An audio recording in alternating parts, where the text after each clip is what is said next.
Mr. Shasore, thank you for joining us on the channel's book club. My pleasure, Corey. I've always been worried about our lack of documenting history, in Nigeria. We fail to document history in Nigeria. So when I saw your book titled Possessed the first time and read it, I was extremely happy. And it's a very good book. Well done. Thank you very much. Well done. Thank you. Very enjoyable. And then you've done this, The King and the Colony, which is a version, a simplified version of this one, right? That's For young readers. That's right. Well done. I mean, when I read this first, a few years ago, about 2 years ago, a year ago or so, and then I read this a few days ago. While reading this, I was wondering if I should have bothered reading this. But of course, I mean, this is a much more comprehensive, more detailed. But this is good for young readers, even for adults. So, why are you on this mission? Why are you documenting history? Yeah, it's an excellent question. I think history is a very important undertaking for national development, for social cohesion, for even community harmony. For you to, for people to understand who you are is a component of knowing who we were.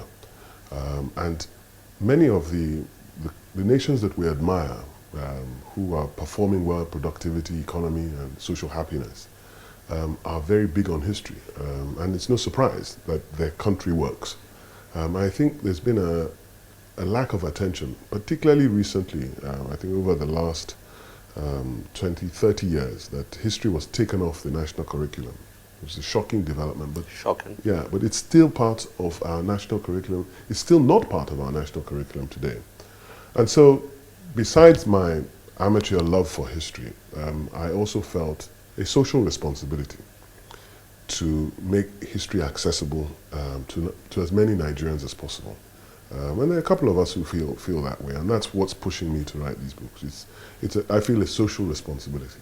Okay, for people out there who might be unfamiliar with these two books, what are they about? Well, it's the history of the Crown Colony of Lagos, which is an integral part of the history of Nigeria. I've tried to trace Nigeria's colonial history, and its beginnings actually were in Lagos, right from 1851, when the conquest of Lagos commenced. I say commenced because by the attack on Lagos in Christmas of 1851, the British established a consulate from the 1st of January 1852. And that consulate gradually became a colony in 1861 with the signing of a treaty. So Lagos was possessed by the British Empire, and it became part and parcel of the British Empire from 1861, August the 6th. Now that's the beginning of the colonial history of Nigeria, because it was that possession that the British had that led them to acquiring the territories in the southern the Oil Rivers Protectorate and in the northern territories that later emerged to be Nigeria in 1914. So it's the tracing of Nigeria's colonial history, starting with the creation of the Crown Colony of Lagos. That was the first country that they established here. Tell me about the experience of writing this book. It must have been exciting and challenging at the same time. Yes, and you couldn't put it. It's really detailed. Yeah, well, thank you very much. But it was both exciting and frustrating. Frustrating in the sense that it took me the better part of 3.5 years to research the book and the material, and it took me the better part of a year to write it. And when I say researched, the challenge with research is that a lot of the corroborating documents, in fact, the primary sources, are not even in Nigeria any longer. So that was the frustration. Going through the newspaper archives in England, tracing the National Archives in London, going to the House of Lords records, It was very challenging. So you had to go to all those places to get Absolutely. most of all these things. Absolutely. And they are there. They are there. Why are they not here? What's going on? Well, I think we've just kept our data properly. We have a national archives. It's still housed in the University of Ibadan, but it's in shambles. That's probably the only way I can describe it. It's in shambles, and we've not again. It's this. We've not paid attention to our records and therefore our history. So some of the material is not here, and some of the material that is here, it's not even it's poorly kept. I mean, there are most of the great books I've read about the history of Nigeria have been written by non-Nigerians. That's true. Most of the books, the ones written by Nigerians, have been very academic. Yes. Maybe professors of history, Absolutely. you know, and so on. Why is that so? Is that part of what inspired you to write this? Yeah, I mean, I look at historical writing in broadly two different ways, and it's not even only me. It's a known fact that there is an analytical style of history undertaking, which is very academic, which we need. We need the analysis. We need the expert touch of these professors in history, but because of its very nature and the way it's approached, it's not accessible to the Nigerian people. Yeah. Okay. So, and then the king and the colony.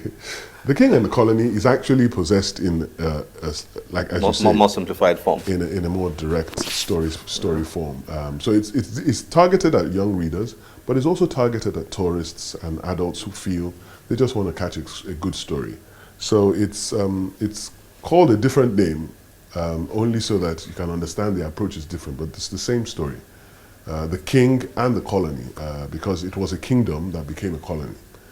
The Crown Colony of Lagos was a kingdom that was taken over to become a colony. So that's what it's called. You know, it's amazing how ignorance. I mean, there are many streets. Okay, a few weeks back, just before I read this, I did some work on Glover Road.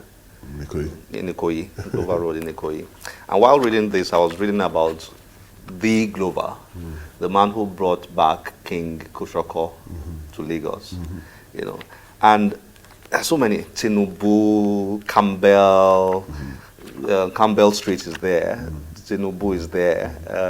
Beecroft is there, and so many of them like that. It's amazing how we are disconnected from the stories behind the things that we see every day in Lagos, for example. And I dare say in Nigeria. And you're right.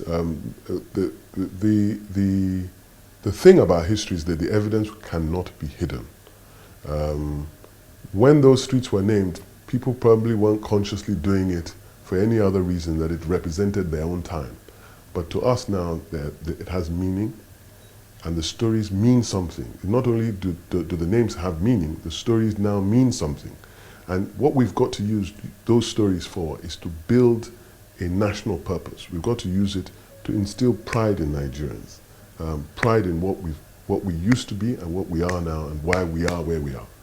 And really, that's different. That's why 4th of July, the American Civil War, George Washington and all those things, they are eulogized, they are elevated, and people draw a swell of strength and patriotism from those stories. We've got to do the same with our history. We are not turning these things into movies. Look at the Lagos War, for example. It's a classic movie story.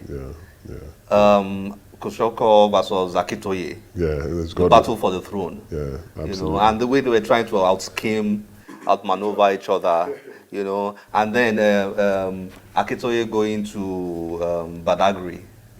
You know, and then teaming up with, was it Beecroft? Beecroft, that's right. You know? Well done. And then getting back, hitting Lagos back, taking over, trying to get back his throne, getting his throne back, Koshoko running off again, you know, and Glover trying to get him back. The whole thing reads like a movie already. Yeah, like a movie, and that's what the Americans or the Britons do. Take those stories, turn them into classic movies. you know, and then people can keep remembering them.